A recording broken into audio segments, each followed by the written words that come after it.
Welcome back, Empath. We are looking at the week of June the 12th until June the 18th today.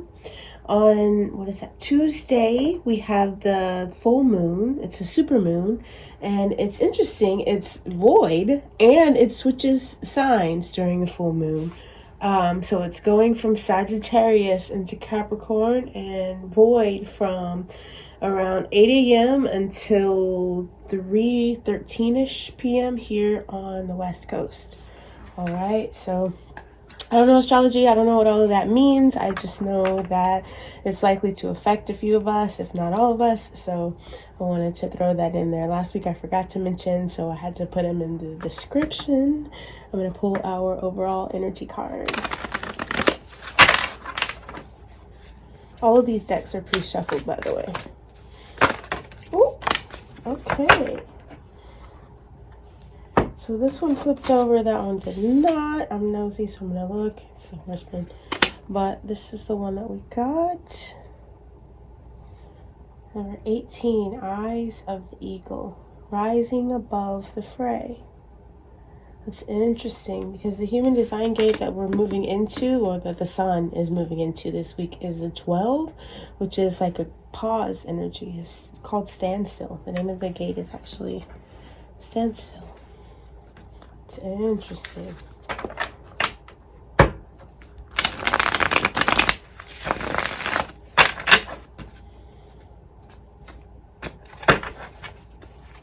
Sunday, Monday, Tuesday, Wednesday, Thursday, Friday, Saturday.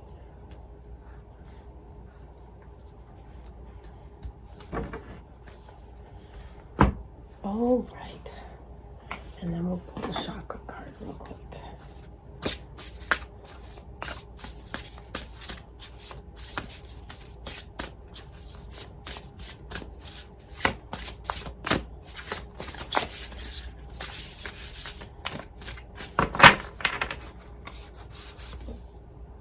Great and full. Root chakra energy.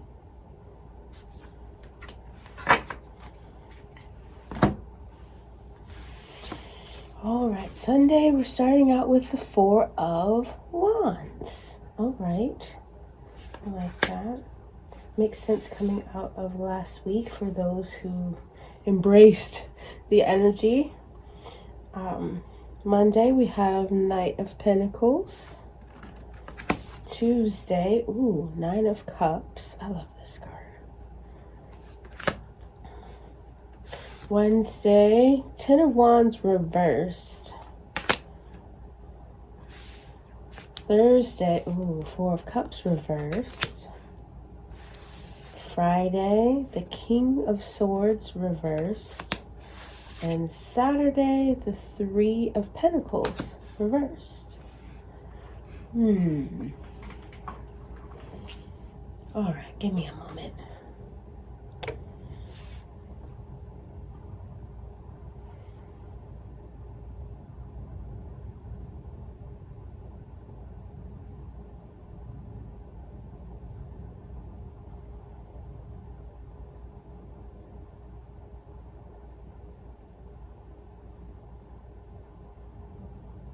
I feel like likely this week there's something that is at play, something that is important that we are just not seeing.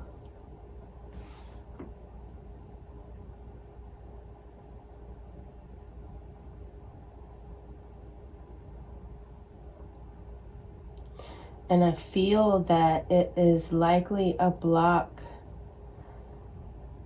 emotionally.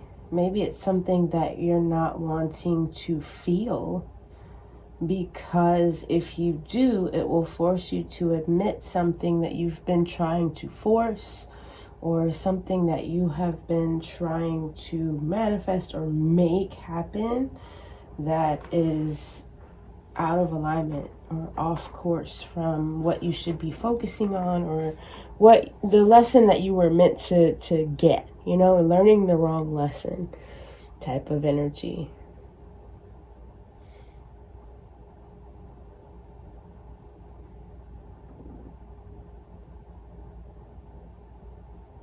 I also see a possibility of getting depressed or frustrated or upset about something that came together, something that you achieved or that you got, that you thought was going to bring permanent happiness or be forever.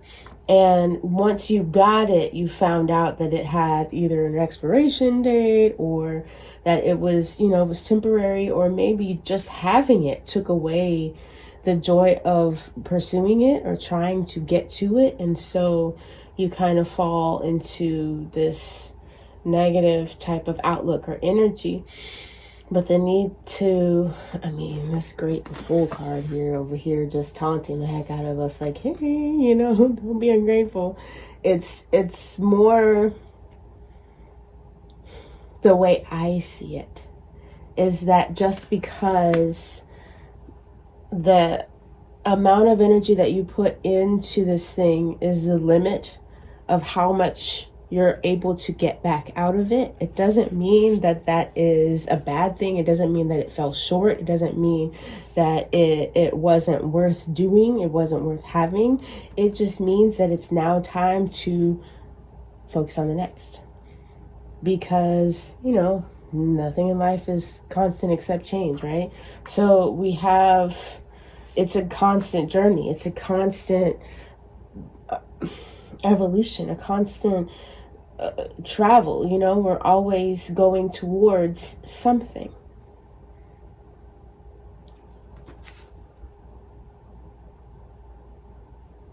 There's always going to be another thing. So instead of condemning yourself for needing the new, for wanting the new, for always wanting the new, there is a need to love that about yourself. And love the fact that as long as you're living, Spirit is sending you another new. There are so many things that are here for us to experience, and it's not possible to experience them all in one lifetime. So that means that there's constantly, with every day that you live, there's an opportunity to come in contact with something that's new to you, to experience something that's new to you, to find a new desire, to find a new passion, that sort of thing, right? We can't do it all at once. And so I feel like that's what that great and full energy is about. It's like what Abraham Hicks says, satisfied and ready for more. Satisfied, but ready for more. You're happy about the things that you've accomplished, that are here for you, the things that you have. You love them, the things that you've created, the things that you have culminated and pulled together, all the things that have already come to fruition. But there's no life to send through those things anymore, because they are they are defined. They are all that they're going to be now, right? So you can only extricate. You can only receive as much energy back from something as you put into it before you got it. So all of the anticipation, if it was anticipation and frustration, then once you get that thing, it's going to frustrate the crap out of you. If it was anticipation and doubt, then you're going to get more doubts from this thing. It's going to be doubt that you'll be able to keep it, or doubt that it is the quality that they said it was, or doubt that you may have gotten, taken or swindled or, suckered into something that is not actually, the up to the standards that you were expecting or that you were told that it was, right? So whatever energy, whatever vibration you're on, for the most time that you're manifesting something. Obviously the manifestation process, it's got a lot of levels to it. It's got a lot of, things to it. And during that time, you're going to feel a full array of emotions, and that's fine. There's nothing wrong with you for that, right? We're not expecting anybody to be able to just doggedly hold one vibration forevermore. However, whatever you're spending the most time in, that is the flavor. That is, it's the basis, right? So like, for example, a cake. You're making a cake.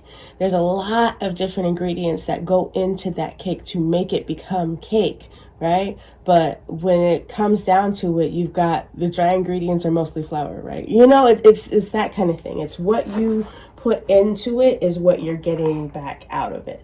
right? So that's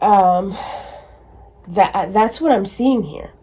So there are people who are going to go into this week with this Four of Wands energy, and they're going to come all the way through it pretty much in that, right? But there are others who are going to go into it feeling disempowered and expecting to get something that they didn't order, expecting to get something that they didn't work towards, expecting to get something, that they don't know the recipe for. So you've put together the ingredients for, cornbread, and you're hoping for spirit to just, work spirit's magic while it's in the oven so that you can then pull out cake. But you put in cornbread, and so when you get that cornbread back, you might as well, make dinner, because that's that's what you got in the 3D. That's what manifested. That's what's there. And so there is an opportunity to be grateful for the research that you got for as far as how this process works, right? I put the oven on the right temperature. I put the ingredients in the pan. I oiled the pan. I heated the oil in the pan before I added the ingredient, like all the things that you do to make the cornbread, right?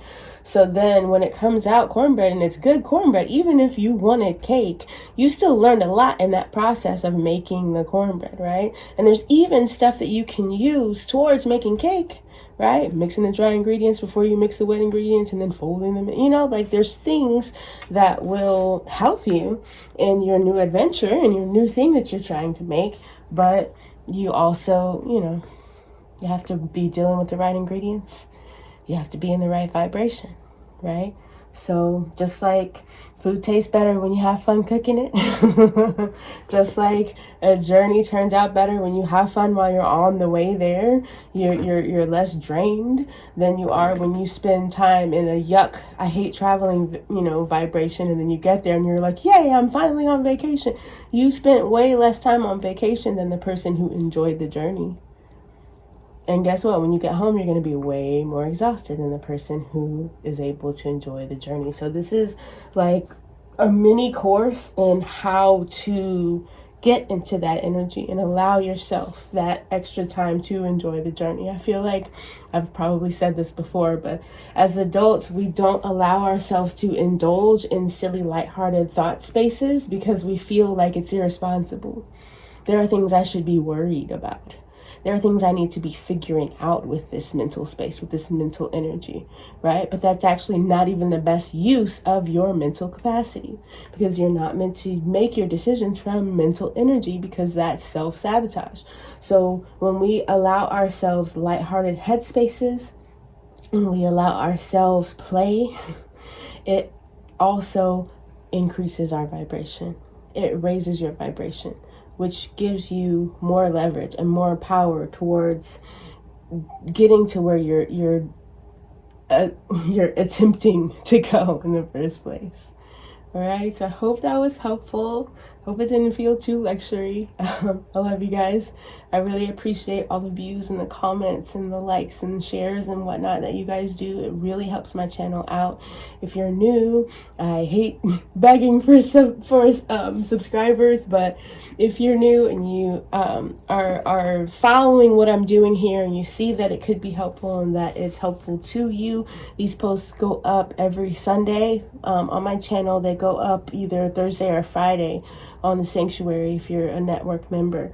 And I really appreciate all the new subscribers that I've gotten. So thank you to all of you. If you're new, please subscribe, like all the things, and I will interact with you in all the ways that I can. All right.